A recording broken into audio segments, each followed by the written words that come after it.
అదే RTV app వార్తల్ని క్షణాల్లో చదివే అవకాశం ఉంటుంది. ఒక న్యూస్ పేపర్, ఒక టెలివిజన్ ఛానల్ మీ చేతుల్లో ఎప్పుడూ ఉంటాయి. 1255, 56, 57 సర్వే నంబర్లకు సంబంధించి ఇదంతా గయాల్ ల్యాండ్గా ఉంది. మన వెనకలు కనిపిస్తుంది. ఇదంతా కూడా ప్రభుత్వ గయాల్ ల్యాండ్గా ఉంది. దీనిలో కొంతమందికి మాత్రం అసైన్మెంట్ చేయడం, ఆ పని కూడా ఇవ్వడం జరిగింది. అయితే ఈ ల్యాండ్ అంతా కూడా ఒకే యూనిట్ కింద ఈ 40 ఎకరాల భూమి కూడా ఒకే వ్యక్తి కంచె చేసుకొని ఆయన స్వాధీనంలో పెట్టుకున్నారు. దానికి సంబంధించిన కంప్లైంట్ వచ్చిన తర్వాత మనం ఇది ఫీల్డ్ ఇన్స్పెక్షన్ చేయడం జరిగింది.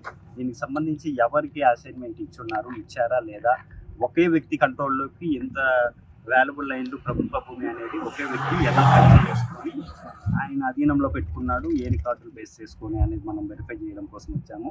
ప్రస్తుతం ఆయన ఎవరైతే వ్యక్తి కంచె వేస్తున్నారో ఆయన అందుబాటులో లేకపోవడం వల్ల వాళ్ళకి మనం నోటీసులు ఇచ్చి కూడా ఇంత ల్యాండ్ ప్రభుత్వ భూమిగా ఉన్న 40 ఎకరాల భూమి ఒకే వ్యక్తి కంట్రోల్లో ఎలా పెట్టుకున్నారు, ఏ రికార్డులను ఆయన బేస్ చేసుకొని ఇంత భూమి ఆయన కంట్రోల్లో పెట్టుకున్నారు అనే విషయం నోటీసులు ఇచ్చి తెలుసుకొని దానిపైన ప్రభుత్వ నిబంధనల మేరకు మనం ఆయన ఇచ్చే డాక్యుమెంట్స్ కానీ ఏదైనా సమాచారము సంతృప్తికరమైన సమాచారం లేని పక్షంలో నిబంధనల ప్రకారం చర్యలు. సార్ ఎవరు సార్ ఆ వ్యక్తి, ఎవరు సార్ ఇంత చేయాల్సింది ఆవుల విష్ణువర్ధన్ రెడ్డి ఇంత పేర్లు వినిపిస్తామా అది ఒకసారి కన్ఫర్మ్ చేసుకొని వాళ్ళకు కూడా నోటీసులు ఏమి ఉంటుంది ఒకసారి. ఎందుకంటే వ్యక్తులు వాళ్ళు భూమి ఇక్కడ లేనప్పుడు, అందుబాటులో లేనప్పుడు వాళ్ళ గురించి పర్టికులర్గా చెప్పలేని పరిస్థితి. కాబట్టి ఎవరు వాళ్ళు కంట్రోల్లో పెట్టుకున్నారు, ఇంత ల్యాండ్ 40 ఎకరాలు, సుమారు 40 నుంచి 50 ఎకరాలు ఫెన్సింగ్ చేసుకొని ఒకే వ్యక్తి ఆధీనంలో పెట్టుకున్నారు. ఇదైతే పట్టా ల్యాండ్ కాదు, పూర్తిగా గవర్నమెంట్ గయాల్ ల్యాండ్ ఇది. అది వాళ్ళకి సంబంధించి ఎలా సంక్రమించి వాళ్ళు ఎందుకు ఇలాగ వేసుకోగలుగుతున్నారు, వాళ్ళకి ఏ డాక్యుమెంట్ బేస్ చేసుకొని ఇలా చేశారు అనే విషయం వాళ్ళ ద్వారా కూడా తెలుసుకోవాల్సి ఉంది. దాన్ని బట్టి మన రికార్డులు పరిశీలించి ప్రభుత్వ నిబంధనల వరకు తదుపరి చర్యలు తీసుకుంటాం. ప్రభుత్వ భూములు, విలువైన ప్రభుత్వ భూములు కాపాడడానికి అన్ని చర్యలు తీసుకుంటాం. గత వైసీపీ ప్రభుత్వం హైవేకి ఇరువైపులా దాదాపు 250 ఎకరాలు వైసీపీ నాయకులు ఆక్రమించడం జరిగింది.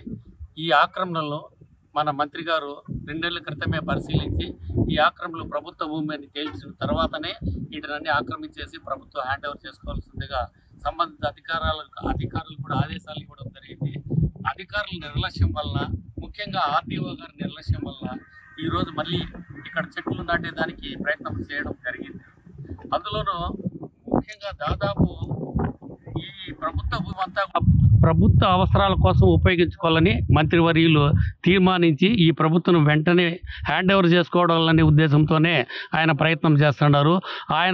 ఆయన ప్రయత్నానికి లోకల్గా ఉండే కొందరు ఆటంకాలు కల్పించినా కూడా ఈ ఆటంకాలను అధిగమించుతూ ఈ అతి త్వరలోనే ఈ ఆక్రమించిన ప్రభుత్వ భూమిని అందరూ కూడా ప్రభుత్వానికి స్వాధీనం చేసుకుంటారనే మంత్రివర్యులు తెలియజేయడం జరిగింది. మరిన్ని వీడియోస్ కోసం ఛానల్ ని సబ్స్క్రైబ్ చేయండి. లేటెస్ట్ అప్డేట్స్ కోసం వాట్సాప్ ఛానల్ ని ఫాలో చేయండి.